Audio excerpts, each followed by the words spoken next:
Houston Slammers continued to roll for the fall 2011 season as they swept their old nemesis from the summer 2011, Dynasty. The scores weren't even that close because even though the Slammers and Dynasty went back and forth, tying each other up it seemed every inning, the Slammers were able to pull away in both games right at the end to get themselves 2 victories.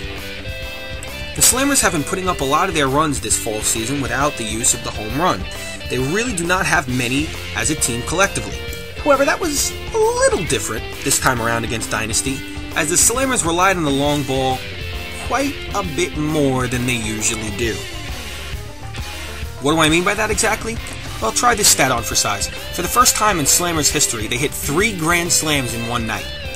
The gentlemen that participated in this mashing were Mike Giannisi, Chris Nappy, and John LaRocchia. All of them went deep with the bases loaded. What's great is all those grand slams came in big spots in the games. Came at times when the Slammers really needed the runs, so they were grand in every sense of the word.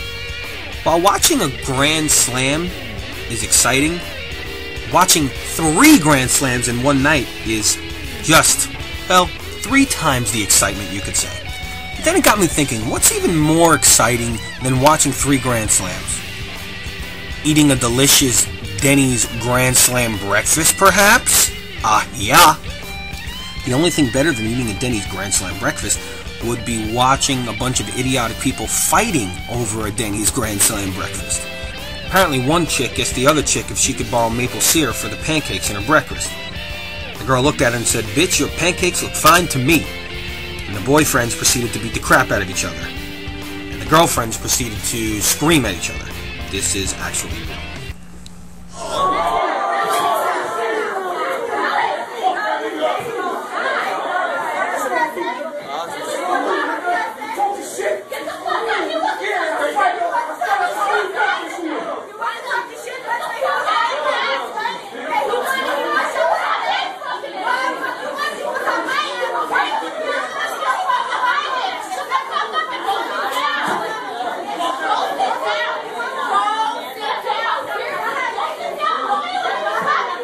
I'm guessing that's how a lot of family get-togethers end up at Snooki's house. I'm telling you, you cannot make stuff like that up. Alright, moving on to 2 of those gentlemen that hit those grand slams. Starting with Mr. Chris Nappy. Nappy has been on some tear, as we have mentioned in previous recap videos. In week 3, he went 4 for 6 with a double, a triple, a home run, 7 RBI, 6 runs scored, and 3 walks. Tremendous. Yeah. Then there's Mike Giannisi. He went 4 for 5 with a double, 2 home runs, 7 RBI, 8 runs scored, and 4 walks himself. Yes, between the Slammers' 3 and 4 hitters, they had 7 walks combined. The Dynasty pitchers were legitimately pitching around the Slammers' heart of the order in slow pitch softball. That's how good they are. It clearly was close, but in the end, the decision was made that Mike Giannisi was the night's offensive player of the night. I think it's pretty obvious how much Gio means to this lineup. The Slammers would not be anywhere near the same team without this guy. Speaking of players the Slammers can't afford to be without, leadoff hitter Frankie Jaycox gave yet another awesome performance from the top of the lineup. I got one before. The old me would have got thrown out from left field. Ooh. Collecting 8 hits and 4 RBI, Jaycox continued to just get on base for those big guys in the middle and set the table so perfectly. Wait, it's time to talk defense? Surely you can't be serious. I am serious, and don't call me Shirley. Slammers got some impressive defense again. Starting in the outfield, Alex Charles had a big night. He made a sweet diving catch, and he also tracked down a bunch of really, really deep fly balls in right center. He is such an important cog in that outfield. He's also a good-looking dude. Steve Perkowski just continues to pile up highlights this fall season. In fact, he did something that caused his teammates to come in from the field at the end of the inning and say stuff like this. Did you get that on tape, please? Yep. Good. You got it on tape? Sweet. And for your viewing pleasure, we did get it on camera. Steve Perkowski hosed someone at third base that was just stupid enough to try to test his arm. Take a look.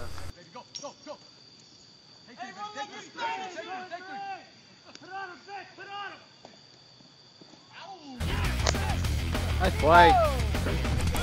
That base running blunder ranks up there with some pretty bad epic fails. Like these.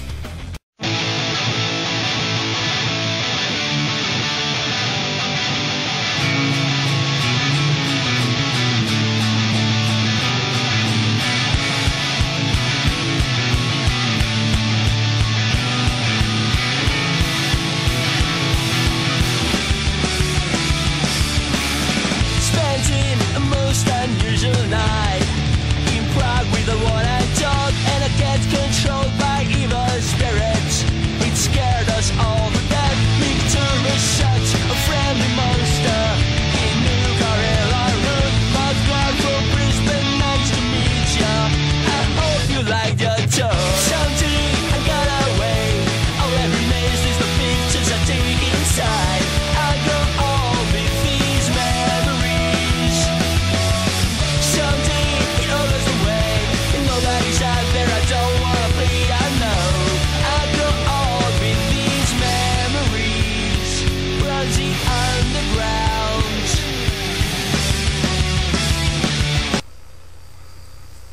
I think you'd agree. Bottom line, don't test Steve Perkowski's arm. You will look foolish. And then there's Mark Louie. Mark Louie. One of the unsung heroes of this team, Mark Louie delivered a great performance on the hill. He struck out 3 guys, which is just awesome to begin with, and made a really nifty play covering first base on a very slow hit grounder.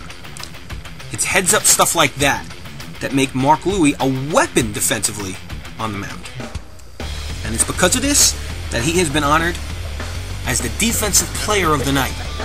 So congrats, Mr. Louie. We decided to interview Mark to discuss winning Defensive Player of the Night. As always, with conversations with him, it got awkward. How do you feel about being Defensive Player of the Night? I didn't really deserve it, but I'll accept the honor. Well, okay, let me ask you this. How did you feel about striking out 3 guys? If I wasn't wearing a call, my racing boner would have hit home plate. Are you recording? No, I'm not recording anymore. You're such a liar. Anyway, let's wrap this up. In Game 1, the Slammers beat Dynasty 20-12. And in Game 2, the Slammers got the victory with a 23-14 final score. This moves the Slammers into sole possession of first place in the ABA Division III Ted Williams standings. Slammers hopefully will continue to roll as we head down the home stretch of the fall 2011 season.